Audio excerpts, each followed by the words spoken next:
Wait, I was building systems with the exact value 10 years ago when there was no AI or AI agents. Hi, I'm Alexander Khalikov. I've been working with integration and automation for more than a decade, and on this channel I talk about Kafka, enterprise architecture, and modern integration technologies. If you enjoy this kind of content, please subscribe to my channel. This really helps to support the work I'm doing here. I just came back from a business trip to Sydney. It was a 3-day workshop on modern integration solutions and adoption of AI and AI agents. In a nutshell, you can build all type of integration workflows, all type of APIs with built-in governance and security policies. And by all types, I really mean all types. SOAP, REST, OpenAPI 2 and 3, async API, and all of that without the need of years of experience in coding. You just need to create a good prompt and an AI agent will build it for you. And when I saw it, it instantly rang a bell in my head. Wait, I was building systems with the exact value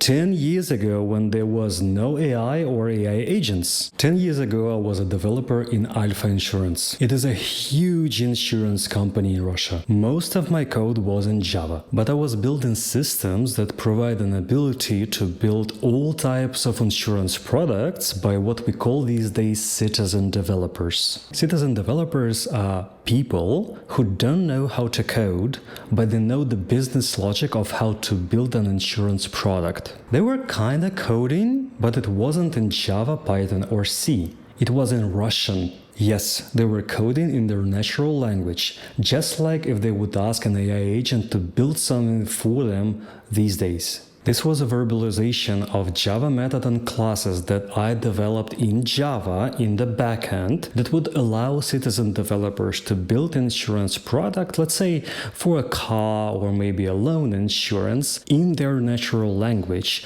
just by using verbalized logic blocks. It was a wrapper around Java classes and methods. But 10 years ago, citizen developers should not be responsible for what they are deploying to production because they shouldn't be worried about AI hallucination or a null pointer exception. Do you remember an exception like that $1 million exception? If you do, write me in the comments that you remember it. Yes, it wasn't that flexible because they had only just a fixed set of blocks that they could use. And if something new was required, a developer, myself, should have created this new tool from scratch. Just like these days you would create a new tool for MCP to make your AI agent smarter. And that is a huge difference. AI and AI agents is a powerful tool in the hands of an experienced engineer. You can't just make everything in AI. You need to know what you are doing. Imagine if I was given a piece of steel,